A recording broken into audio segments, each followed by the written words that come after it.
Estamos de regreso y ya nos acompaña Erwin Siccha, quien es el abogado de Martín Vizcarra, del expresidente Martín Vizcarra. Doctor, ¿cómo está? Muchísimas gracias por acompañarnos esta mañana. Hoy tenemos que hablar sobre esta admisión que ha hecho el Poder Judicial a la apelación, que reabre la revisión de la condena y que se abren diversos flancos por los pedidos que se están haciendo. Quisiera que usted le pueda explicar un poco a quienes nos ven y que de repente no entienden tanto de temas jurídicos, ¿qué quiere decir esto en el proceso de Martín Vizcarra, que ya tiene una sentencia que fue emitida en el mes de noviembre de 14 años? Perfecto. En principio, buenos días, Manuela. Te agradezco el espacio. Creo que también es una oportunidad para nosotros los abogados poder ejercer docencia para todo tu público y voy a explicar el caso de manera sencilla desde una óptica general. Cuando se emite una sentencia en primera instancia, la parte que se sienta afectada, como en este caso el señor Martín Vizcarra, puede impugnarla. Esta impugnación se realiza a través del recurso de apelación. Frente a la interposición de este recurso de apelación, el mismo órgano jurisdiccional que sentencia analiza si se cumplen los presupuestos formales o no para conceder la apelación. ¿Qué es lo que se analiza? Si se ha fundamentado por escrito, si se ha fundamentado dentro del plazo de ley, si lo ha realizado la parte legitimada para ello, y en ese sentido es una calificación estrictamente formal. Revisado y cumplidos estos requisitos, simplemente se concede el recurso. Pero ¿por qué era tan importante para nosotros la concesión del recurso? Porque más allá de que es el trámite regular que tiene que hacerse, ya habían pasado aproximadamente 6 días hábiles desde que interpusimos el recurso y 12 días calendario, si uno lo quisiera tomar en todos los días que han transcurrido a partir de la interposición de dicho medio impugnatorio. Pero la importancia para la defensa de Martín Vizcarra y para el propio señor Martín Vizcarra, que incluso lo reclamó vía Twitter, que no Sí, vi que él había dicho que el plazo legal eran 48 horas. Son 48 horas según la ley orgánica del Poder Judicial para que el Poder Judicial pueda proveer cualquier clase de escrito. Para que respondan, mejor para que dicho, respondan, a esta apelación. Si sí, si no, y para que pueda darle trámite, ¿no? Eso significa proveer, significa dar trámite a lo que tú presentas, indistintamente de qué es lo que te indiquen. Correcto. ¿No? Entonces, él había reclamado justamente por eso, porque mientras no se concede el recurso por parte del órgano jurisdiccional de primera instancia y no se eleve a la sala superior no tiene ningún plazo, primero, para programar todos los trámites correspondientes del recurso de apelación y segundo, porque nosotros estábamos imposibilitados jurídicamente de solicitar la suspensión de la ejecución inmediata de la sentencia que fue ordenado por el órgano jurisdiccional de primera instancia. ¿Por qué? Porque frente a esa decisión, el artículo 402 del Código Procesal Penal establece que el Tribunal Superior, es decir, la Sala de Apelaciones, puede suspender la ejecución inmediata, bien porque ellos lo solicitud de parte, siempre y cuando se atiendan a dos criterios, ¿no? El peligro de fuga y la gravedad de los hechos. El segundo no es tan importante porque evidentemente si hay una sentencia... Ya ha sido valorado ya eso. ha sido en cierta medida valorado, pero el peligro de fuga sí. Porque en muchísimos casos, por ejemplo, como del señor Willy Huertas, el exministro, del señor Aníbal Torres, del señor Daniel Salaverry Villa, altos funcionarios, también supuestamente graves los hechos, ya la Sala Penal Permanente de la Corte Suprema y la Sala Penal Especial de la Corte Suprema han suspendido la ejecución inmediata de la sentencia atendiendo a que estas personas asistieron puntualmente a todas sus audiencias, no existía un peligro de fuga, el comportamiento procesal fue adecuado. Y eso es lo que nosotros también incluso indicamos en nuestros alegatos finales. Si ellos tuviesen una decisión discrepante a la posición que tenía la defensa, que en todo caso se suspenda hasta la emisión de la decisión definitiva en sede de apelación. Claro. Antes de que continúe, para explicar un poco qué significa la suspensión de esta sentencia, de la ejecución de la sentencia, quiere decir que como se estableció que era una sentencia de 14 años, empezaba a cumplirla de manera inmediata en prisión. La suspensión, mientras que se resuelve la apelación, lo que busca, lo que le está pidiendo al Poder Judicial es que salga de prisión mientras que se resuelve esta apelación. Este proceso que, como usted ha dicho, es una figura que se ha otorgado ya anteriormente en otros casos conocidos. Correcto, pero no solo ello, porque acá quiero diferenciar. No es la cantidad de la pena la que define si se ejecuta inmediatamente o no. porque ya es conocido por todos que una pena superior a 5 años de pena privativa de libertad es de carácter efectivo. ¿No? Pero justamente eso es lo que nosotros hemos reclamado, porque cuando el órgano jurisdiccional ordena la ejecución inmediata de la sentencia, cita el artículo 57 del Código Penal que habla sobre la suspensión de la pena, que es una figura distinta solo para penas privativas de libertad menores o iguales a 5 años. ¿No? Evidentemente todas las penas mayores a dicho quantum serán efectivas. Como en este caso. Pero la ejecución de la sentencia es una figura de carácter cautelar. O sea, es como si se evaluase una medida cautelar, es como si fuese una prisión preventiva, es decir, para asegurar el pronunciamiento definitivo que tengan los órganos jurisdiccionales sobre un determinado caso. Y por eso voy a volver a citar. A Willy Huerta se le impuso 11 años de pena efectiva. A Aníbal Torres, 6 años de pena efectiva. A Daniel Salaverry, 8 años de pena efectiva. La efectividad de la pena no tiene que ver con la ejecución de la condena de manera provisional que atiende solo al peligro de fuga, porque recuerda que hasta que no exista una sentencia firme, es decir, una sentencia ratificada por la Sala Superior, habiéndose agotado todos los mecanismos de impugnación, el principio de presunción de inocencia sigue vigente. Y el principio de presunción de inocencia, como regla de tratamiento, implica que todo procesado, hasta que no haya una decisión firme, con calidad de cosa juzgada, debe ser tratado como tal. Y es por eso que justamente el Código Procesal Penal regula esta figura de que, como regla general, se ejecuta provisionalmente la condena en el extremo de la pena privativa de la libertad, pero si el procesado estuviese en libertad, como en todos estos casos que te he señalado y como en el caso de Martín Vizcarra, podrá suspenderse la ejecución de la pena atendiendo al comportamiento procesal. Y sobre ello, los jueces no han dicho absolutamente nada, los que decidieron en mayoría, y por el contrario, el que tuvo un voto singular dijo no se debe ejecutar de manera inmediata. ¿Por qué? Porque el comportamiento procesal del señor Martín Vizcarra ha sido intachable. Ahora, ellos, claro está, ya no pueden cambiar su decisión, ya la tomaron. Sí, claro. Pero el artículo 418 del Código Procesal Penal le da esa facultad de suspender la ejecución inmediata temporalmente hasta que se resuelva definitivamente la apelación al Tribunal Superior. O sea que faltaría que la Sala de Apelaciones revise el caso nuevamente, porque tengo entendido que lo que puede pasar ahora, lo que viene, es que, o sea, esto es meramente administrativo hacia el proceso que continúe, ¿no? Falta que se programe una audiencia, que se escuche a la Fiscalía, a la defensa, en caso decidieran dos figuras. Y eso es muy importante antes de entrar ahí para explicar, porque a mí me quedaba esta duda como ciudadana. ¿Cuáles son las dos vías que están ustedes pidiendo que se puedan tomar, ¿no? Una es que se anule el juicio y la otra es que se declare inocente finalmente, ¿no? Que se absuelva, mejor dicho, que en caso de que decían la no nulidad, sea declarado absuelto. ¿Qué quiere decir esto? Y dígame si estoy en lo correcto. A ver, te reitero, yo te agradezco la oportunidad porque es importante que todos los que formamos parte o somos operadores en el sistema de justicia, podamos ejercer docencia para la claridad de todos, sí, de ustedes los periodistas, del público en general, e incluso de muchos abogados que hablan desinformadamente, ¿no? Frente al recurso de apelación interpuesto, uno puede plantear, si estás en desacuerdo, dos clases de pretensiones. Una pretensión nulificante, es decir, que estás en desacuerdo con todo lo que ha ocurrido, que ha existido vulneración de derechos fundamentales y que se anule todo eso para volver a realizarse un nuevo juicio oral. Anula los actuados del juicio. Todo el juicio. Vuelve a forja cero. Solo hasta inicio de juicio oral. Ok. Correcto.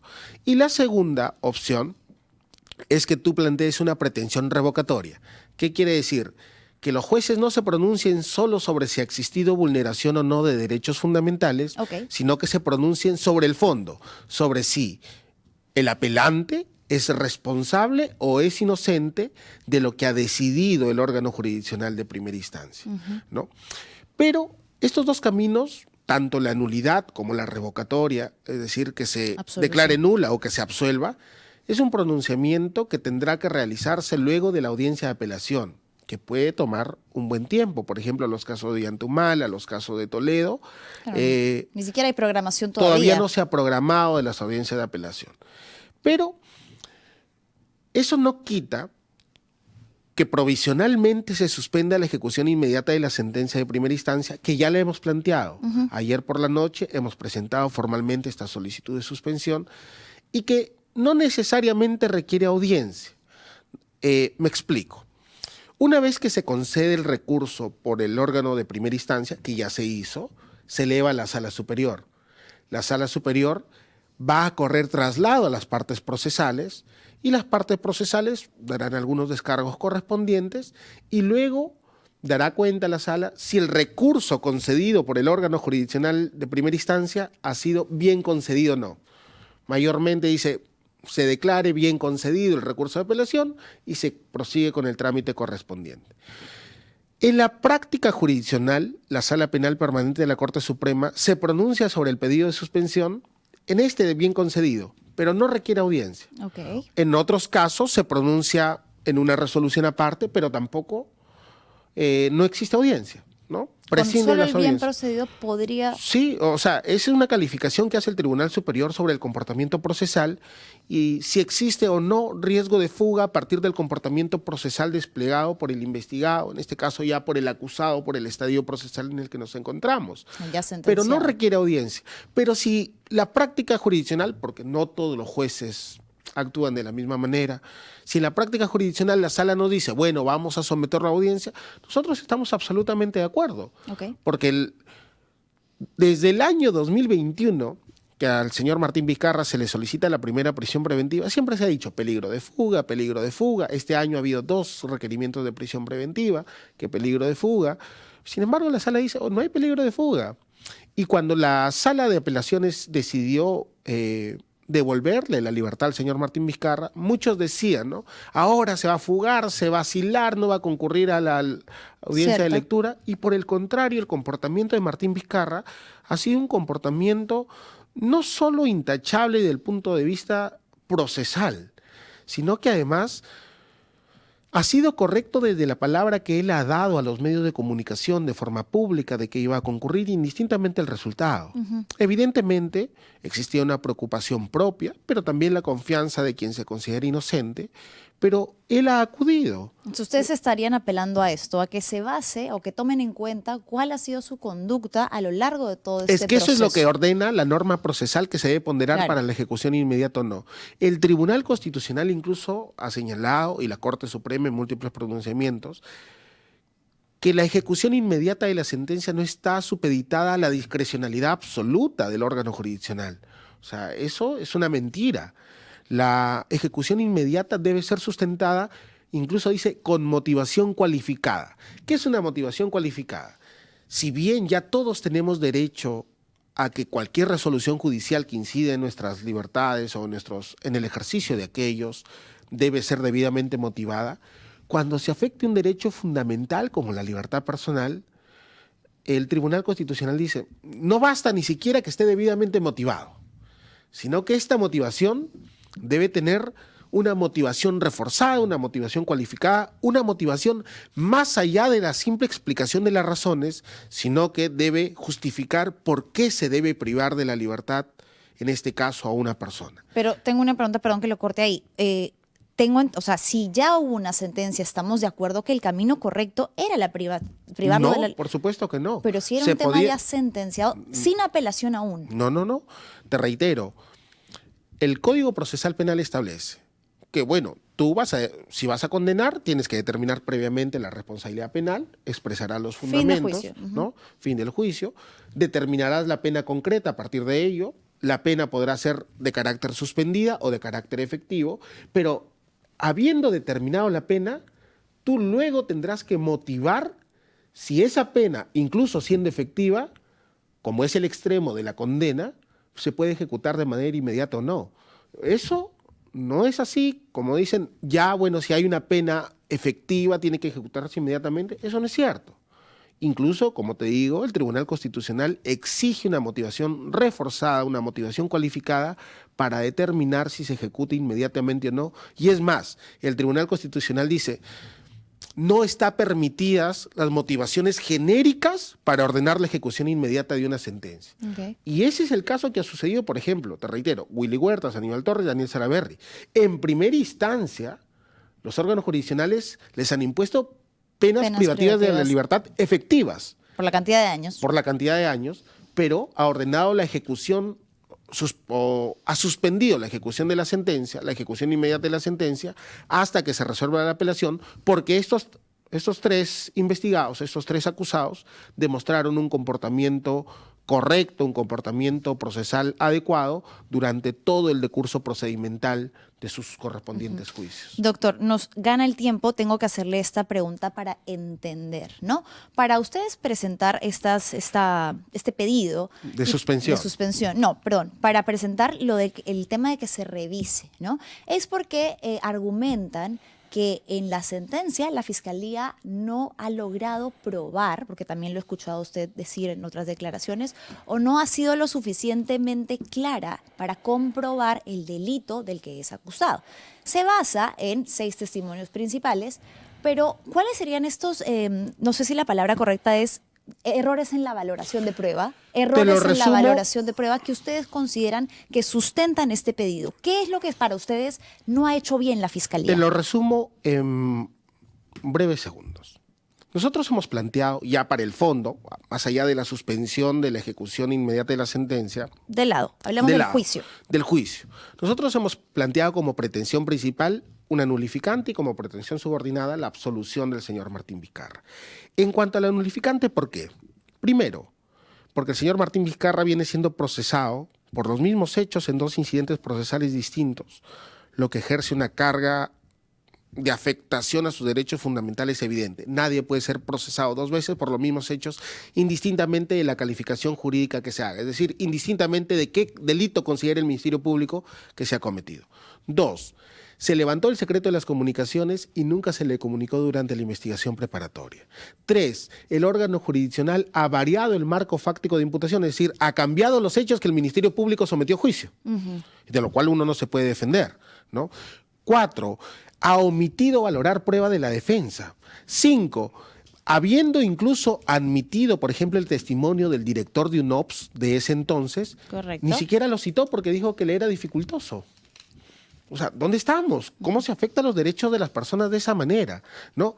Es más, también hemos cuestionado la vulneración al principio de igualdad, porque los mismos hechos al señor Hernández Calderón se le considera colusión y se le prescribe, y al Martín Vizcarra se le cambia el tipo penal a cohecho para mantenerlo procesado durante todo este tiempo.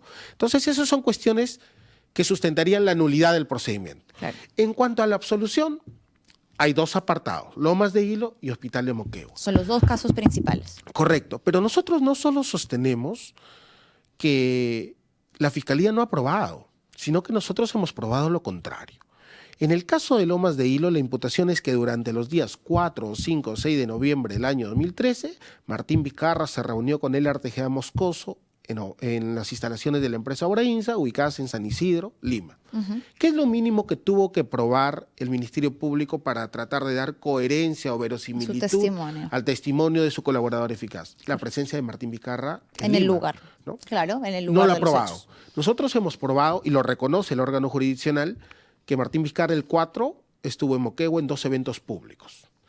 Que el día 5 suscribió un memorándum de rendición de cuentas de viáticos de un viaje anterior, que había sido del 30 de octubre al 2 de noviembre. Es decir, que no coincide en nada con lo que señala este colaborador eficaz, ¿no?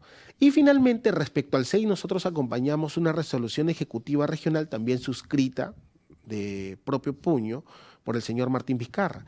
Pero casualmente el órgano jurisdiccional no valoró, que forma parte de la pretensión nulificante, pero que también está en la pretensión revocatoria, porque con eso se acredita que Martín Vizcarra jamás estuvo en Lima esas fechas, ¿no? De igual manera, por ejemplo, se dice que Martín Vizcarra habría tenido conocimiento de información confidencial que le habría dado en estas fechas, 4, 5, 6 de noviembre del año 2013.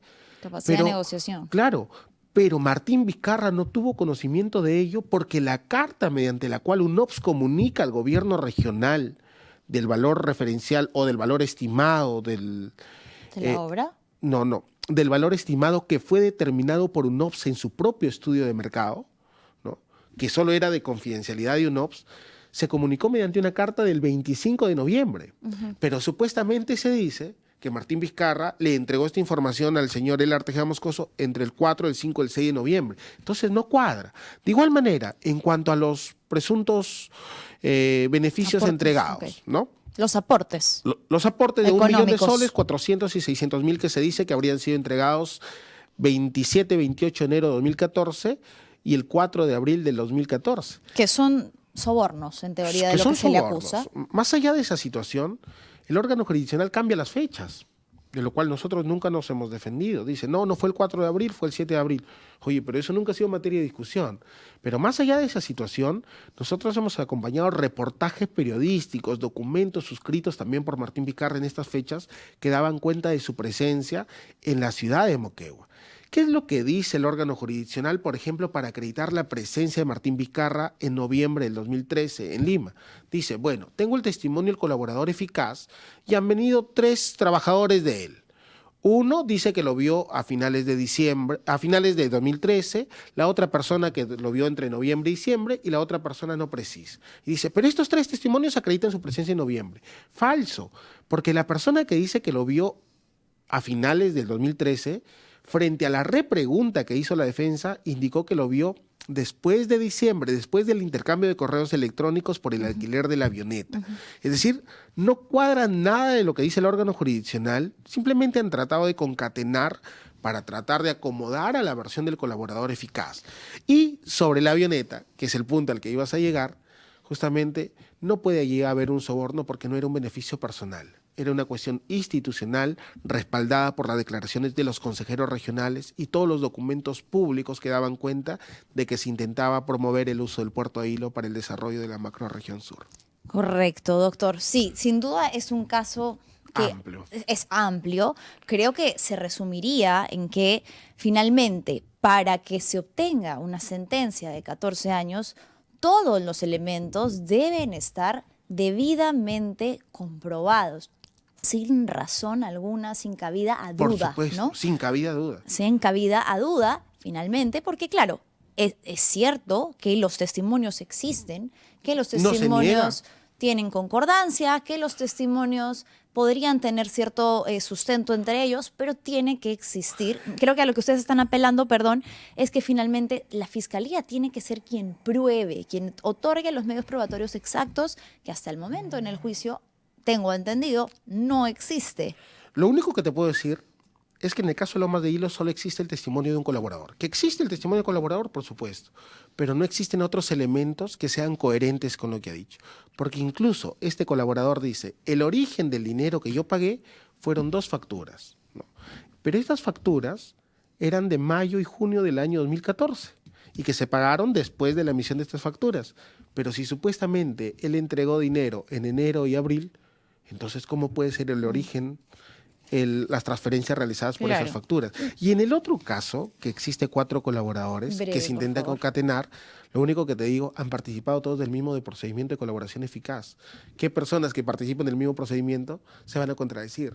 Es absurdo. No es a mí a quien corresponde esta valoración de pruebas, pero al órgano que compete finalmente sí es quien va a tener que evaluar si la Fiscalía presentó un caso lo suficientemente sólido para que se justifique una condena de 14 años privada a una persona de la libertad y que se pueda definir, que se pueda establecer sin razón alguna duda de que cometió los delitos que se le imputan. Y eso es, creo, a lo que ustedes están apelando ahorita, decir, hay errores sustanciales en la valoración de pruebas. Gravísimos. Pedimos al órgano competente, porque por eso existen órganos diferentes a lo largo de un proceso judicial, que se haga una reevaluación.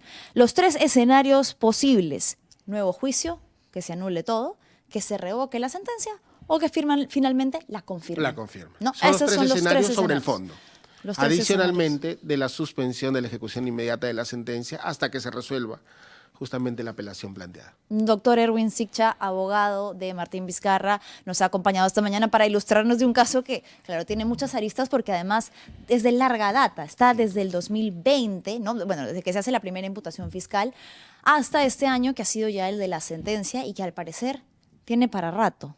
Sí, tiene la propia recarga laboral del Poder Judicial, Creo que el fondo va a demorar un poquito, pero es importante, a efecto de cautelar derechos fundamentales, que se ordene la excarcelación inmediata por el comportamiento procesal del señor Pregunta Martín Vizcarra. breve para cerrar. ¿Usted cree que se le va a otorgar la excarcelación? Debería.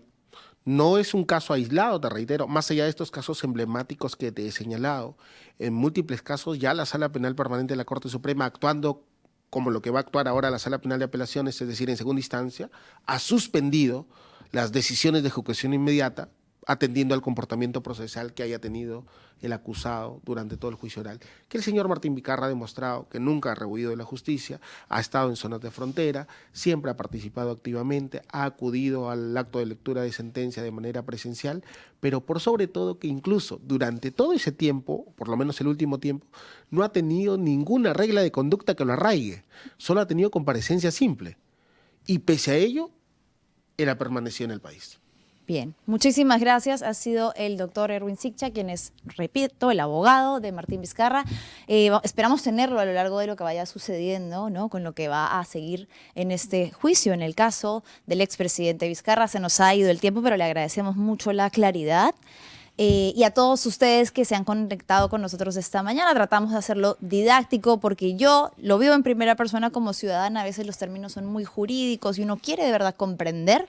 Entonces, gracias por venir a explicar.